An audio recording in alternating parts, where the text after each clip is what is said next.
Hello stakeholders, this is a presentation on our progress for the Electro Sketch group, formerly known as the Etch-a-Sketch Laser group.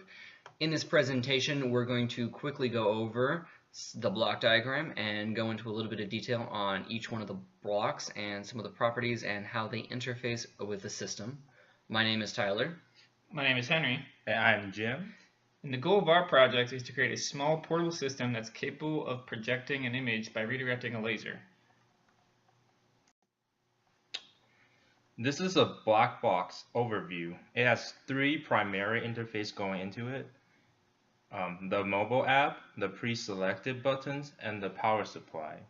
Once those three things go into the systems, it will then convert into a laser image and be ready to project onto a screen.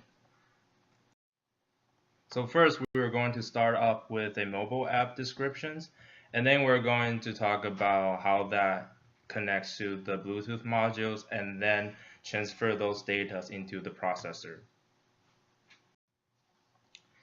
In the mobile app applications, we will design a UI interface written in JavaScript, and the user will have the options to select or trace a particular shape they would like to be on the projector.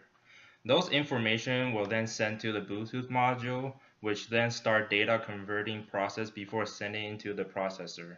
The reason for this is because we want to create a wireless experience for the user without the restraint on an analog controller. We will use USB 2.0 because it has low energy consumption and the data transfer speed can go up to 24 megabits per second, which is sufficient for our image processing unit.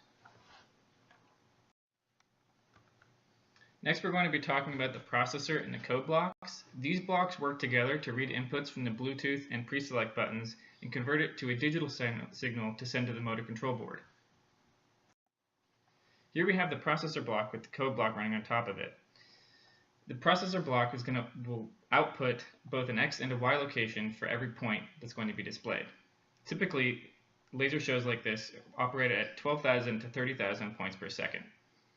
One of the reasons we plan on using the Raspberry Pi for our processor is because it has a 1.2 gigahertz processor that will allow us to handle these types of speeds.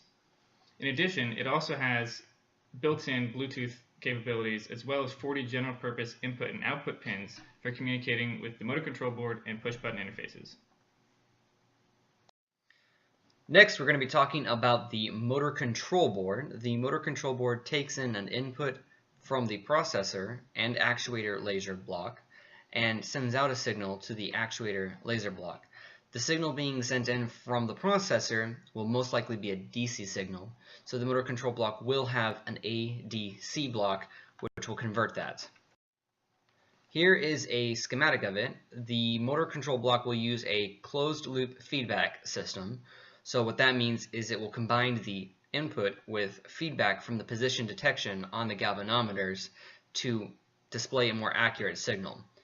The input signal will be sliced off into primary input and a filtering system. This HFD and LFD is a low frequency dampening and high frequency dampening. These will help eliminate any noises that might be coming off the power supply. Together these will all be fed into a torque op amp, which will torque up the voltage that is sent out to the galvanometer.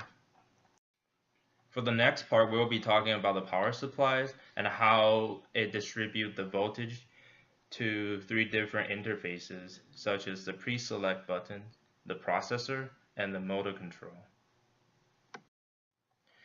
Inside the power supplies, it will have 120 AC voltage, and then those voltages will then be converted down to DC voltage range from 5 volts to 20 volts. Those voltages will be able to power three different interfaces, such as the motor control board, the processor, and the pre-select button. If you want more information about each interfaces, we have the properties for them on the web page. Next, we'll be talking about the push button interface. The push button interface is 3 to 4 buttons located on the exterior of the enclosure. The way that these work is that they will take in user input, send that to the processor, and the processor will be able to select a memory location based on the input of those buttons. So an instance of how this will work is if a user wants to press the first button, that will allow the processor to change to memory slot 1, and then pressing the first button again will allow the processor to switch back to the first memory slot, or to memory slot 0 rather. In this way, the user will be able to toggle back and forth with preloaded options. To conclude, the user will send data to the processor via Bluetooth. This is then converted by the code and processor block to a digital signal that is sent to the motor control board, where it is then converted again to an analog voltage to drive the galvanometers. We hope you enjoyed our presentation. If you have any further questions, please feel free to email any of us at the following email addresses. Thanks.